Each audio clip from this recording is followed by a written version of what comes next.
Ini kehebatan para sahabat Nabi. Kebanyakan mereka ni apabila mendengar nasihat Nabi, mendengar ayat-ayat Quran Nabi bacakan, mereka ni seram. Kemarin saya ceritakan Abu Bakar As-Siddiq simple.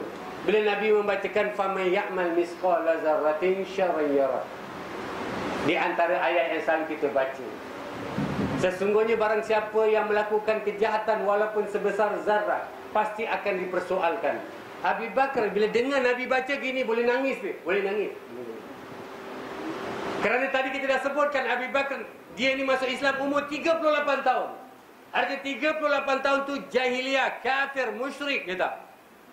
Dia bayangkan kalau dosa yang sebesar zarah diperlihatkan, bagaimana 38 tahun ini, tak.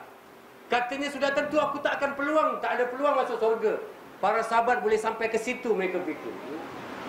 Umar bin Khattab kata, orang yang dengar Taha ma anzalna 'alaikal Qur'an litashqa illa tazkiratan liman yakhsha. Orang yang macam gitu garang kata, tapi boleh mendengar ayat tadi tiba-tiba ya ini terlepas pedang. Ini sahabat-sahabat Nabi sallallahu alaihi wasallam. Orang hari ini kadang-kadang ustaz bacakan ayat Quran, ustaz nasihat, digelak lagi ada. Kadang-kadang dia boleh berbual lagi macam tak kisah. Kadang-kadang dia boleh cari salah ustaz, ustazah lagi. Dia boleh ketawakan ini. Tak macam sahabat-sahabat Nabi. Sahabat Nabi ni bila dengar Nabi baca je seram, berdiri bulu roma. Tapi kita dah tahulah, di sana sini ada orang yang intan terpilih. Dia dengar, dia seram. Tapi kadang-kadang ada sahabat-sahabat Nabi yang terkeliru dengan syaitan kadang-kadang. Terbuktilah Anzalah macam gini. Bukan sahabat Nabi tak kuat iman, tapi kita sama-sama ketahui syaitan ini yang lebih bijak dalam membuat tipu daya. Dalam hadis ini tolong rujuk. Kata Anzalah, waktu Nabi nasihat dalam majlis, kira betul-betul semangat dah. Kira ni terus keluar ni nak sedekah lah, nak buat kerja berat dah. Dan takut tak nak buat maksiat, dia takut dengan neraka. Tapi kata Anzalah, fa'iza kharasna min 'indi Rasulillah sallallahu alaihi wasallam, apabila habis majlis, kita keluar daripada majlis ini, kita keluar daripada masjid, keluar daripada majlis Nabi, apa kata Anzalah?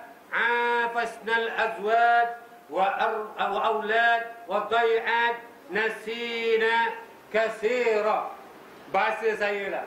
Kata Anzalah, waktu kita duduk dengan Nabi, bila Nabi bacakan Quran, kita nangis. Kita terasa nak lepas ni nak buat kerja lah, nak masuk surga cepat. Bila Nabi nasihatkan, kita takut, tak nak buat lagi maksiat. Tapi bila kita keluar je daripada masjid Nabi, kita keluar daripada majlis Nabi ni, kita lupa semua. Dia sebut nasina, kami lupa kasira, lupa yang sangat macam gitu. Maksudnya bila lepas habis majlis saja, kira eson lah orang lah. Kira dah tak kenal orang lagi. Lupa terus sudah. Hure-hure terus. Yang dimasukkan hure-hure di sini disebutkan afasnal azwaj. Kami hure-hure, huha-huha dengan isteri kita, dengan anak-anak, dengan sibuk urusan-urusan dunia.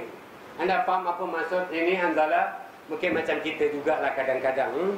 Kadang-kadang kita ni bila baca Al-Quran, kadang-kadang dengan sarahan, dengar dalam majlis agama, kita terasa Allah, aku ni dah lah, okey lah, stop lah. Kadang-kadang macam itu. Tapi itu dalam majlis ni. Bila balik je, huha-huha. Balik je, macam gitulah. Maksud apa yang disebut oleh Anzalah. Artinya mereka ada feeling. Bila mereka keluar, hure-hure, mereka terasa sedih. Jangan-jangan aku ni macam munafik. Itu maksud dia. Tapi kita kadang-kadang season aja, no feeling, tak ada apa-apa. Tolong rujuk hadis ini ya tak? Mungkin itu yang dimaksudkan oleh Anzalah bila kata Nabi, ayatul munafik salasun. Tanda munafik, simptom munafik itu 3 kan? Yang pertama, iza haddasa, apabila berkata, kazabah, berdusta. Wa iza wa'ada, apabila mereka berjanji, akhlafa, mereka mengkhianati, ya tak? Ataupun mereka memungkari. Wa iza tumina, apabila berikan amanah, khana, mereka mengkhianati. Mungkin itu maksud Anzalah. Bila aku keluar je, maksudnya mungkin aku tidak menepati janji lagi. Mungkin aku dianggap sebagai munafik. Ini yang diseram ataupun ditakuti oleh Anzalah. Bila Abu Bakar dengar, kalau merujuk hadis tu, ya tak? Dalam hati Abu Bakar, ya tak, ya juga. Baru perasan, ya tak? Abu Bakar teringat juga. Jangan kita pun kadang-kadang terasa macam gitu juga. Dalam hadis tu apa kata Abu Bakar? Qala Abu Bakr radhiyallahu anhu, "Wallahi inna lanalqa mithla hadza." Bahasa saya. Dia tak ya juga. Demi Allah, bahkan Abu Bakar bersumpah kata, "Apa yang kau cakap wahai Hanzalah, sebenarnya aku pun kadang-kadang pernah merasakan demikian." Maka dua-dua ni, Hanzalah dan Abu Bakar, dua-dua tak sedap hati. Apakah perangai mereka macam gitu dikira sebagai munafik? Ini topik perbahasannya. Apakah dalam majlis kita rasa seram, luar majlis kita hureh-hureh tak? Juga dianggap sebagai munafik? Dua-dua ni gentleman. Mereka pun bertemu dengan Nabi. Dalam hadis itu disebutkan, "Fantalaqtu ana wa Abu Bakr hatta dakhalna ala Rasulillah sallallahu alaihi wasallam."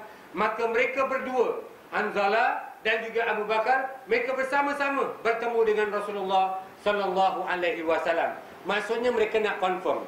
Kalau inilah bermain dalam kepala kita, dalam hati kita, ya tak? Apa yang harus kita lakukan? Mereka nak confirm dengan Nabi. Dan ini manhaj, ini sistem, ini akhlak para sahabat Nabi yang baik yang perlu kita ikut. Sahabat-sahabat ni yang Nabi bila ada masalah ni, ya tak? Mereka tak pasti, mereka cepat-cepat jumpa Nabi. Mereka nak selesaikan, ya tak? Mereka bertanya kepada orang yang paling arif. Fas'alu ahla zikr in kuntum la ta'lamun. Tanyalah kepada orang yang tahu apabila kamu tidak mengetahuinya, tak? Jadi kita kena. Hari ini kadang-kadang kita ni nekat. Tak tahu pun sadir aja.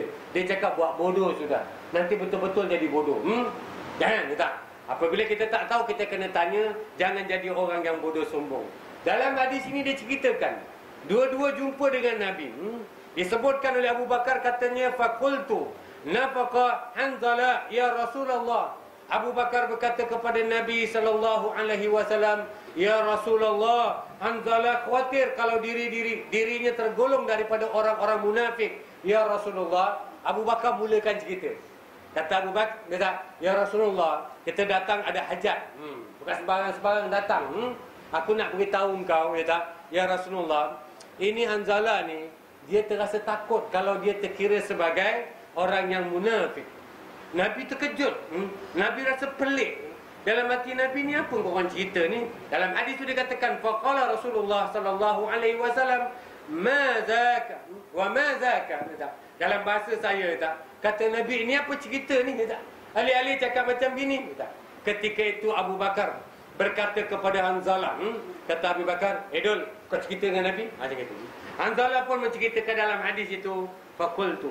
Kata Hanzalah, "Ya Rasulullah, nakunu indaka tazakkiruna bin nar wal jannah ka'anna ra'yalnain fa idza kharajna min indaka afasna al azwaj wal aulad wad dai'at nasina kaseeran." Disebutkan di situ sama macam tadilah. Kata Hanzalah kepada yakni Nabi, "Ya Rasulullah, kita nak cerita. Sebetulnya selalu apabila kami duduk bersamamu di dalam majlis taklim, apabila Paduka Tuan menceritakan tentang surga dan neraka, Paduka Tuan ingatkan kepada kami tentang bahayanya surga, bahayanya neraka dan hebatnya surga, kami terasa bahawa surga dan neraka ni betul-betul berada di depan mata kami. Kami rasa kami nak cepat-cepat masuk surga. Kami terasa bahawa kami takut dengan neraka. Tapi setelah kami keluar daripada majlis Tuan, maksudnya kami keluar pada masjid, kami tak bersama lagi Tuan, kami hure-hure ya Rasulullah. Kami huha-huha, kami happy-happy dengan isteri, dengan anak-anak. Kami sibuk dengan urusan-urusan dunia, dengan harta kami, sehingga kan kami lupa betul tentang surga dan neraka." Anda lihat gentleman-nya, iaitu Hanzalah. Mereka ni betul-betul tak bedek-bedek, bukan nak ya-ya. Mereka jumpa Nabi, mereka cerita betul-betul. Bila Nabi dengar apa yang diceritakan oleh Hanzalah, lalu Nabi berkata pada hadis ini, tolong hujung. Kata Nabi, faqala Rasulullah sallallahu alaihi wasallam, lalu Nabi berkata kepada Hanzalah, "Wallazi nafsi biyadihi." Demi jiwaku, nyawaku di tangan, di atas kekuasaan yang memiliki, yakni Allah Subhanahu wa taala, "Lau tadumuna ala ma takununa alaihi indi wa fi zikri." Sekiranya lah kamu senantiasa tetap, sama ada kamu berada dengan aku ataupun di mana-mana tempat, ya tak? Kamu sentiasa mengingat Allah. Kalau di hadapan aku kamu juga merasakan demikian, di luar juga kamu merasakan demikian, kamu akan senantiasa mendapat ini kebaikan. Apa kebaikannya? Disebut tu. La sahafatkum al malaikatu ala furusikum wa fi turukikum. Nescaya bukan saja di dalam majlis kamu akan dijabat tangan oleh malaikat, bahkan bila kamu keluar, sama ada kamu bersama dengan isteri kamu. Perkataan furushikum itu firash, iaitu hamparan, tempat tidur. Maka diartikan walaupun kamu bersama dengan isteri kamu, ataupun kamu berada di jalan-jalan raya kamu, maksudnya kamu melakukan apa saja urusan dunia kamu, urus perniagaan, berniaga, membeli belah bersama dengan anak-anak dan keluarga, walaupun kamu berada di luar majlis itu, kamu tetap berjabat tangan dengan para malaikat. Ini yang dimaksudkan oleh Nabi sallallahu alaihi wasallam. Artinya apa? Kalau kita ada roh Islam, ada semangat takut dengan neraka, dalam majlis bila dibacakan Al-Quran, dibacakan hadis-hadis Nabi, diberikan nasihat, kalau kamu keluar pun ada perasaan macam gitu, okey, ini kamu dipelihara oleh Allah Subhanahu wa taala. Yadullahu fawqa aydihim, tangan Allah di atas tangan-tangan orang beriman. Ya, ini Allah akan memelihara kamu, jangan risau. Dan Nabi memberitahu, walaupun di luar nanti kamu bersama dengan isteri, bersama dengan anak-anak, kamu tetap dipelihara oleh Allah Subhanahu wa taala.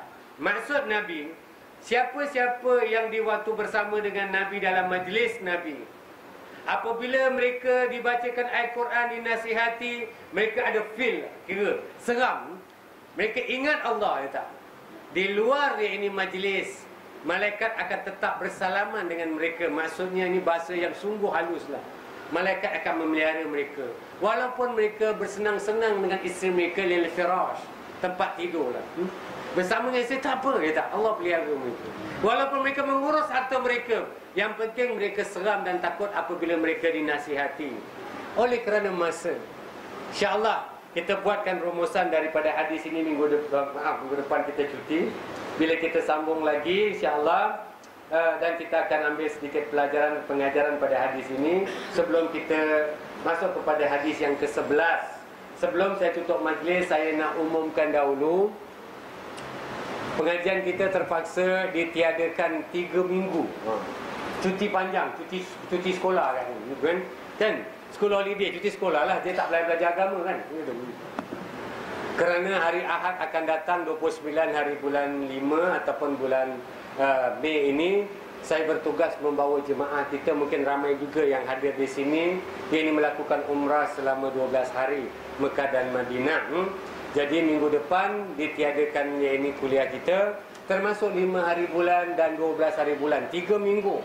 Tolong sampaikan kepada teman-teman kita yang tidak hadir untuk pengajian di sini.